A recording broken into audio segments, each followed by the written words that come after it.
नमस्कार मु प्रदीप मल्लिक आज शुणिबा ओडिशा रे एक लोक कथा मंत्री पुओ साधव झियो कथा परिवेषण परशुराम बेहेरा। एक राइजरे मंत्रीटीए साधवटीए थांती। मंत्रीर गोटिए पुओ साधवरे भी गोटिए झियो। मंत्री पुओ साधव झियो नीति जाई चाटसाही रे पाठ पढ़ंती। दिनकर कौन हेछि ना मंत्री पुअर खड़ी गड़ी गला। से साधव झील को कहला, हे मो खड़ी खंडिक गोटे आनी दबुटी। से झीलटी कहला, मु कहीं तो खड़ी गोटे आनी देबी ना, तू आनु ना। मंत्री पुओ साधव झील को कहला, एमिति झील को किए विवाह हुंता बाप घर रखी बुढ़ी करंता। साधव झील मंत्री पुओ को कहला, इमिति पुओ को किए विवाह हुंता झुरई झुरई मारू थांता। इमिति दिहे जाक कली कजिया करी जिदी मरामरी होई जेझा घर को गले। मंत्री पुओ ता घर को जाई गोटे गंभीरा घरे मूसा माटी रणझण बिराड़ी घुଅ भण भण सेई घरे जाई न खाई न पी रुसी करी कबाट किली सोइला। जे जेते डाकिले सुनिला नाही। माँ भी आसी डाकिला कबाट फिटेइला नाही। पछे बेलକୁ माँ बहुत कौळई साउळई कहिला, मो बाप धन को की अपूर्व जे कबाट किली सोईचु। तू कबाट फिटा हजी जाइथिले खोजेई देबी, भांगी जाइथिले गढ़ेई देबी, सरगरु चांद अणई देबी, तू कबाट फिटा। पछकू मंत्री पुओ कहिला, जेबे मते से साधव झियो को विवाह करिवो तेबे जाई मु कबाट फिटेइबी, नइले ये जीवन हारिबी। माँ एक कथा जाई बापू को कहिलारु मंत्री कहिले। मंत्री ता पुओ को कहिले, उठ बापा। तापरे पुओटी कबाट फिटेई गाधुआ पाधुआ खियापिया कला। केते दिन गलारु मंत्री साधव को डकाई महाप्रसाद निर्बंध कले ओ विवाह तिथि ठिकणा करी पुओटी को साधव झियो संगे विवाह कले। हाथ गंठी पड़िबारु मंत्री पुओ एक जिद धइला, से कन्या आम घर को आसीबो नाही। स्त्रीर तो एकईर बड़ा गेल्हा पुओ, ता कथा की अन्यथा हुए। मंत्री साधव झियो को आउ तांको घर को जमा आनिले नाही। साधव झियो चाहाली कथा मने मने हेजी तुनी होई घरे थाए। इमिति केते दिन गला। दिने साधव झियो एक पांच कला। से साधव को जाई कहिला, बापा मते गोटे इमितिका सिंदूक कराई देबो। सेथिरे मनीषटीए बरसे चल प्रचल हेबाकू सबु पदार्थ थिबो, जेमिति कि से सिंदूक भितरे मु पसिबी। से सिंदूकरे इमितिका भितरी कल थिबो जे बाहर लोक ताकू फिटेई पारिबो नाही। बंद कले बंद होई जिवो। मंत्री का घर को से सिंदूकटी लोकंक हाथ रे पठाई देबो। से सिंदूकटी केमिति फिटिबो से सूत्र काहारी को कहिबो नाही कि से सिंदूक को आउ काहारी को देबो नाही। मंत्री पुओ जेबे कहिबे से सिंदूकटी आमको दियो बोली तेबे जाई देबे। से सिंदूक को तुमे आम लोकंक हाथ रे दांडरे बिकिबा को बुलेइबो। तुमर ए सिंदूक बोली केही जानिबे नाही। साधव ता झियो को तो भारी गेल बसर रे बढ़ई थाए। ता कथा की तले पड़े। एणे झियो घियो केते दिन किए रखी पारिबो घरे। साधव को क्यों बढ़ई अपूर्व बा। राइज जाकर भल भल बढ़ई कारीगर खोजेई झियो जेमिति कहिथिला उत्तम सुंदर भितरी क लगा सिंदूकटीए तैयारी करैला। से सिंदूकरे एमिति सूत्र थाए जे ता भितरे मनीषटीए पसी कला घोड़ाटीए टिपी देले से सिंदूक निबुझ होई बंद होई जाए। बाहर लोके जेते उद्यम कले आउ केबे फिटे नाही। ता भितरे जेउ मनीष पसी थाए भितर आडू से कल घोड़ियाटी को टिपी देलारु तेबे जाई से सिंदूक मेला होई जाए। से सिंदूक तैयारी सरिलारु साधव ता झियो को देखाइला। झियो ता भितरे पसी करी परख कला। देखिला जे ता मन लाखी सिंदूकटी ठिकणा होईची। साधव सिंदूक भितरे जणे मनीषर लोड़ा बरसक पाई सबु चीज खंजा खंजी करी रखाइला। पछकू ता झियोटी ता भितरे पसिला। पसी करी भितर आडू कल को चिपी करी ढांकुंटी को पकाई देला। साधवर लोक माने से सिंदूक को नहीं घर घर बुलाई शेषकु जाई मंत्री घरे पहुंचिले। से लोक माने सिंदूक मुंडेई थांती, येणे कहू थांती, ये सिंदूक जे फिटेई पारिबो से नेबो। समस्ते देखि आश्चर्यित हेले। जे देखिला से कहिला कि सुंदर सिंधुकटीए होइअछि मो एमिति सिंधुक आमे केबे देखिना। देखिला बेलकु पदारे कुंची कलप किछि नाही एणे फिटेइला बेलकु फिटू नाही। शेषकु मंत्री पुआ आसी से सिंधुक को देखु देखु भल होइगला। कहिला ये सिंधुकटी को मु फिटेइबी मते दियो। साधव लोक माने सिंधुकटी को देई आसिले। मंत्री पुआ ता चाकर को डकाई कहिला अरे ये सिंधुकटी को नहीं जा मो सोइला घरे थोई दबो। चाकर जाक से सिंधुकटी को नहीं मंत्री पुओर सोइला घरे पलंक पाखरे थोई देले। सेदिन मंत्री पुओ खाई पी सारी जेते चेष्टा कसरत कला से बाक्स फिटेई पारला नहीं। सेदिन राति हैला मंत्री पुओ पलंक उपरे सोइला। साधव झियो तो महासियाणिया से जे सिंधुक भितरे थाई पदा कथा सबू शुणुଥାଏ जानुଥାଏ। जे जुआरे समस्ते गहम निदरे शोइले। सिंधुकटी मंत्री पुओर शोइला घरे तो थुआ होई थाए। मंत्री पुओ तो सुकुमारिया ताकू निद हेलारू सोई पड़ी घुंगुड़ी मारिला। साधव झियो अधरातिरू से सिंधुक भितरू पदाकू बाहरी आसिला ओ तापरे घर द्वार ओळेई मंत्री पुओर गिलास गिना पिकदानी पानबटा सबू मजामजी करे मुंड कुंडाउची। एतिकी बेले फसर फाटीगला। राति पाहीगलारू काले मंत्री पुओ उठिबा बोली से तरतर होई सिंधुक भितर को पशि जाई सिंधुक भितर आड़ू ढिंकिया को बंद करदेला। मंत्री पुओ उठी देखे तो से सिंधुक पाखरे पानिया पड़ीछि दर्पण पड़ीछि मुंडर बाल पड़ीछि। मंत्री पुओ विचारिला आहा ये बाल तो एड़े लंब ये बाल जहार से केड़े सुंदर होई नथिबो। तही आर दिन मंत्री पुओ कौन कला ना पाचिला पोईगुली चिपुड़ी पुड़ी रसकू दुआर बंध पाखरे ढाई देला। जे घर को आसीबो कि घरू जीवो ता पाद एइथिरे लागि जीवो। से मनीष कुआडू आसी कुआडे जाउछि बळे धरा पड़िबो। सेदिन साधव झियो सिंधुक फिटाई जेमिति अधरातिरु उठी बासन कुसन माजिबाकू पदाकू आसिला खेणी पोई रस ता पादरे लागिगला। साधव झियो तो एकथा जानी न थाए। से तेणु आसी घर ओळेई सारी बासन माजी मुंड कुंडेइला बेलकू कुआ कोइली राब देले। साधव झियो सिंधुक भितर को पशिगला बेलकू तरबरे ता कानर पटे कान फूल तळे पड़ीगला। तहियार दिन मंत्री पुओ उठी देखे तो जड़े स्त्री लोकर पाद चिन्ह से सिंधुक जाके पड़ीछि। सिंधुक पाखुरु फेरंती पाद चिन्ह आउ पड़ी नहीं। पुणी देखिला जे सिंधुक पाखरे पटे कान फूल पड़ीछि। मंत्री पुओ कहिला आहा ये पाद चिन्ह तो एड़े सुंदर ये स्त्री केड़े सुंदर होई नथिबो। जिते उद्यम कला से सिंधुक को फिटेई पारला नहीं। निश्चय जानिला जे ए सिंधुक भितरे किए जणे अछि। इमिति सबुदिन से स्त्री को देखिबो बोली झुरी झुरी खिन होई गला।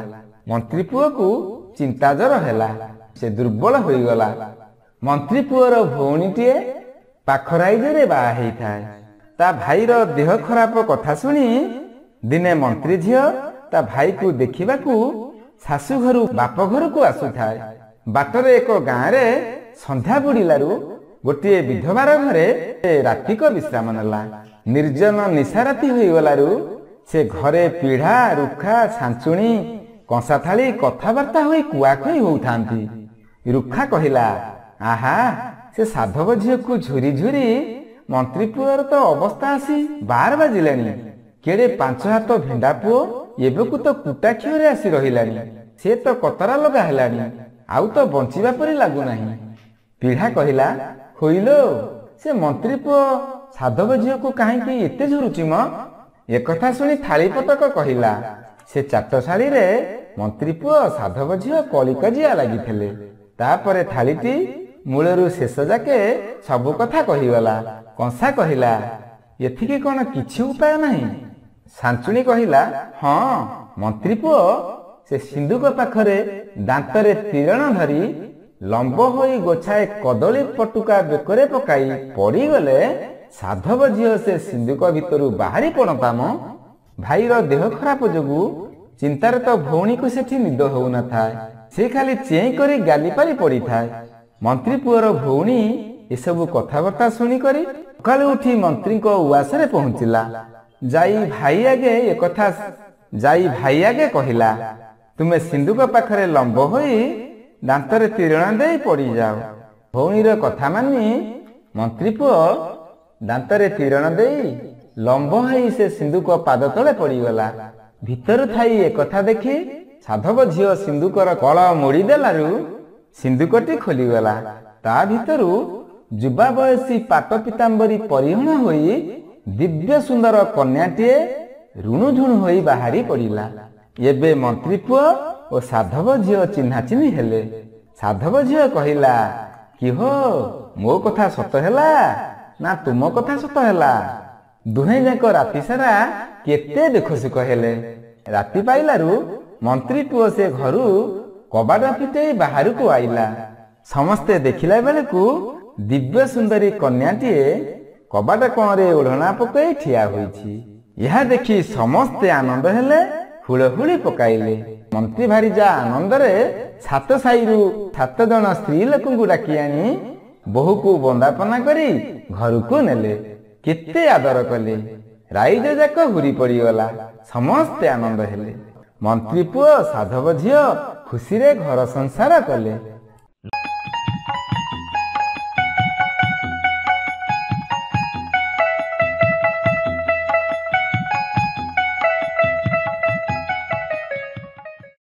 ନମସ୍କାର, ମୁଁ ପ୍ରଦୀପ ମଲ୍ଲିକ। ଆଜି କହିବି ଗୋଟେ ପ୍ରାଚୀନ କାହାଣୀ, 3ଟି ପ୍ରଶ୍ନ।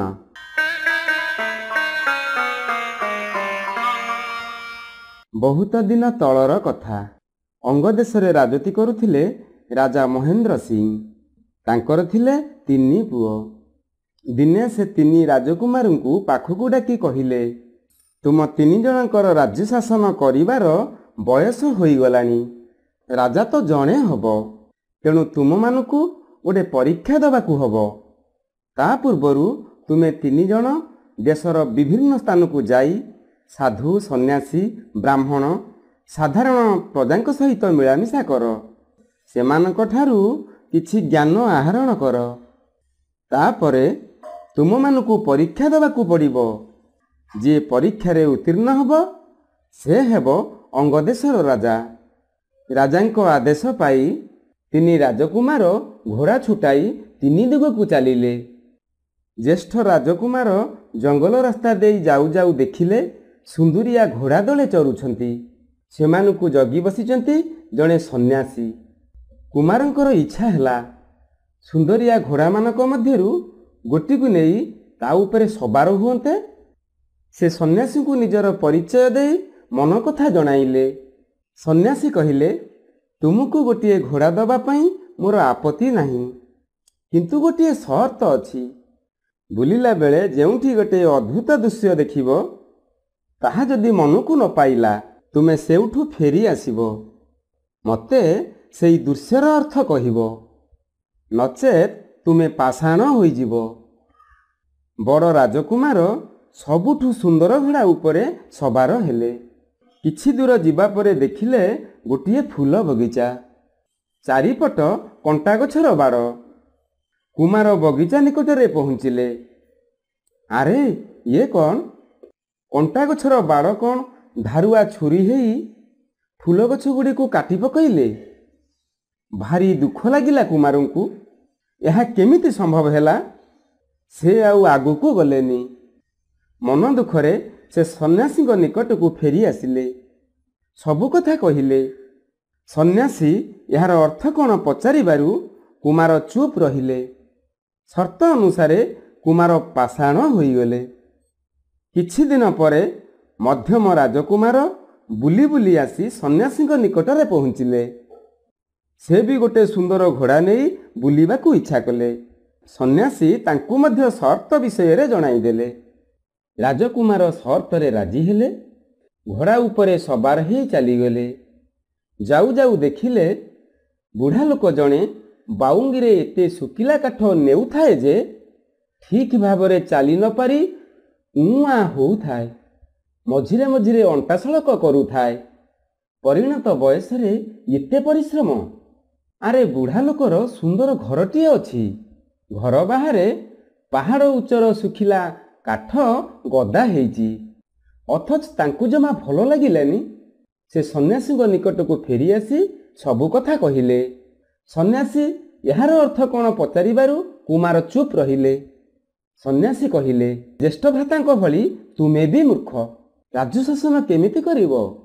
ତମେ ବି ପାଷାଣ ହେଇଯାଅ। ଏହାପରେ ମଝିଆ ରାଜପୁତ୍ର ବି ପାଷାଣ ହୋଇଗଲେ। ତାର କିଛି ଦିନ ପରେ କନିଷ୍ଠ ରାଜକୁମାର ଆସି ସନ୍ନ୍ୟାସୀଙ୍କ ନିକଟରେ ପହଞ୍ଚିଲେ।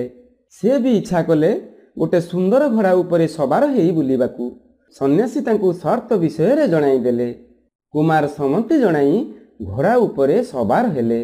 କିଛି ଦୂର ଯିବା ପରେ ରାଜକୁମାର ଦେଖିଲେ ବିରାଟ ଏକ କ୍ଷେତ, ନାନା ଜାତିର ଫସଲ। କ୍ଷେତ ମଝିରେ ପୁଷ୍କରିଣୀଟିଏ, କାଚକେନ୍ଦୁ ଭଳି ପାଣି। ଘୋଡ଼ାରୁ ଓହ୍ଲାଇ କୁମାର 2-4 ଆଞ୍ଜୁଳା ପାଣି ପିଇଲେ। ଆଃ, ଏତେ ଥଣ୍ଡା, ଏତେ ମିଠା ପାଣି। କିଛି ସମୟ ଛିଡ଼ା ହେଲେ କୁମାର। ଦେଖିଲେ ପୁଷ୍କରିଣୀଟିଏ ଆପେ ଆପେ ଚାରିକଡ଼କୁ ଅଣେଇ ଯାଉଛି। ପାଣି କ୍ଷେତରେ ମାରୁଛି। ବାଃ, ଇଏ କି ଚମତ୍କାରିତା! ସନ୍ନ୍ୟାସୀଙ୍କ ନିକଟକୁ ଫେରି ଆସିଲେ କୁମାର। ସବୁ କଥା କହିଲେ।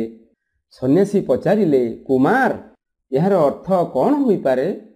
ଯଦି ଜାଣିଛ ସଠିକ୍ ଉତ୍ତର ଦିଅ, ନହେଲେ ପାଷାଣ ହୋଇଯାଅ। ଏ ପ୍ରଶ୍ନର ଉତ୍ତର ସାନ ରାଜକୁମାର ବି ଦେଇପାରିଲେ ନାହିଁ। ଏଣୁ ଧୀରେ ଧୀରେ କୁମାର ପାଷାଣ ହୋଇଗଲେ। ସନ୍ନ୍ୟାସୀ ମନକୁ ମନ କହିଲେ, ହାୟ ହାୟ, ସିଂହାସନରେ ବସିଗଲେ କ'ଣ ଜଣେ ରାଜା ହୋଇଯିବ? 3 ଜଣ ଯାକ ରାଜକୁମାର ମୂର୍ଖ। ତେବେ ଅଙ୍ଗ ଦେଶର ପରବର୍ତ୍ତୀ ରାଜା କିଏ ହେବ? ଯଥା ସମୟରେ 3 ରାଜକୁମାର ନ ଫେରିବାରୁ ରାଜା ମହେନ୍ଦ୍ର ସିଂଙ୍କ ମନରେ ସନ୍ଦେହ ହେଲା। ନିଶ୍ଚୟ କୁମାରମାନେ ବିପଦରେ ପଡ଼ିଛନ୍ତି। ଏଣୁ ସେ ସେମାନଙ୍କ ସନ୍ଧାନରେ ବାହାରି ପଡ଼ିଲେ। ବହୁ ବାଟ ଯିବା ପରେ ସତକୁ ସତ ସେ ଦେଖିଲେ 3 ରାଜକୁମାର ପାଷାଣ ହୋଇଯାଇଛନ୍ତି। ସେ ବିକଳରେ ସନ୍ନ୍ୟାସୀଙ୍କୁ ଚାହିଁଲେ। ସନ୍ନ୍ୟାସୀ ପଚାରିଲେ, ମହାରାଜ, ରାଜ୍ୟର 3 ରାଜକୁମାର ଯଦି ମୂର୍ଖ, ତେବେ ଆପଣଙ୍କ ଉତ୍ତରାଧିକାରୀ କିଏ ହେବ? ହଁ ମହାରାଜ, 3 ରାଜକୁମାର ପାଷାଣ ମୁକ୍ତ ହୋଇପାରିବେ ଯଦି ଆପଣ ପ୍ରଶ୍ନ 3ଟିର ସଠିକ୍ ଉତ୍ତର ଦେଇପାରିବେ। ପ୍ରଥମ ପ୍ରଶ୍ନ ଉତ୍ତର ଦେବାକୁ ଯାଇ ରାଜା କହିଲେ, ଫୁଲ ବଗିଚାର କଣ୍ଟାବାଡ଼ ଧାରୁଆ ଛୁରୀ ହେଇ ଫୁଲ ଗଛଗୁଡ଼ିକୁ କାଟି ପକାଇଲା।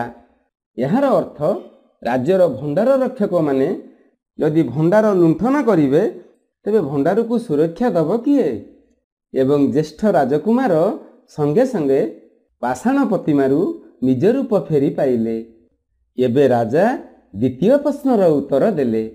ଆବଶ୍ୟକତା ଠାରୁ ଅଧିକ ଆଶା କରିବା ଅତି ଲୋଭୀର ପରିଚୟ, ଯାହାର ପରିଣତି କେବଳ ଦୁଃଖ ଓ କଷ୍ଟ। ଏ କଥା ଶୁଣି ସନ୍ନ୍ୟାସୀ ସନ୍ତୁଷ୍ଟ ହେଲେ। ଏ ପ୍ରଶ୍ନର ଉତ୍ତର କହିସାରିବା କ୍ଷଣି ଦ୍ୱିତୀୟ ରାଜକୁମାର ବି ତାଙ୍କ ନିଜ ରୂପ ଫେରି ପାଇଲେ। ଏହାପରେ ରାଜା ତୃତୀୟ ପ୍ରଶ୍ନର ଉତ୍ତର ଦେଲେ। ଯଦି ମହତ ଆଉ ଦାନୀ ସେ ଖୋଲା ମନରେ ଅନ୍ୟକୁ ସାହାଯ୍ୟ କରିଥାଏ, ତାକୁ କେହି ସାହାଯ୍ୟ ମାଗିବା ଦରକାର ପଡ଼େନି। ଆବଶ୍ୟକତା ଅନୁସାରେ ସେ ସାହାଯ୍ୟ କରିଥାଏ। ତୃତୀୟ ପ୍ରଶ୍ନର ଉତ୍ତର ଶୁଣି ସନ୍ନ୍ୟାସୀ ଖୁସି ହେଲେ। ସଙ୍ଗେ ସଙ୍ଗେ ସାନ ରାଜକୁମାର ବି ତାଙ୍କ ନିଜ ରୂପ ଫେରି ପାଇଲେ। ଏଥର ରାଜା ଖୁବ୍ ଆନନ୍ଦିତ ହେଲେ। ଏହି 3 ରାଜକୁମାରଙ୍କୁ ଶିକ୍ଷାଦାନ କରିବା ନିମନ୍ତେ। ନମସ୍କାର ଶ୍ରୋତା ବନ୍ଧୁ, ଯଦି ଆପଣମାନଙ୍କୁ ଆମ ଗପ ଭଲ ଲାଗୁଥାଏ, ଆପଣଙ୍କ ମନକୁ ଛୁଉଁଥାଏ, ତେବେ ଲାଇକ୍ କରନ୍ତୁ, ସବସ୍କ୍ରାଇବ୍ କରନ୍ତୁ। ସୁନ୍ଦର ସୁନ୍ଦର କାହାଣୀ ନେଇ ଆମେ ପୁଣି ଆପଣଙ୍କ ପାଖରେ ଆଗକୁ ଆସିବୁ। ଆପଣ ସବସ୍କ୍ରାଇବ୍ କରିବା ପରେ ବେଲ୍ ଆଇକନ୍କୁ ଦବାଇବା ପାଇଁ କେବେ ବି ଭୁଲିବେନି। ଜୟ ଜଗନ୍ନାଥ।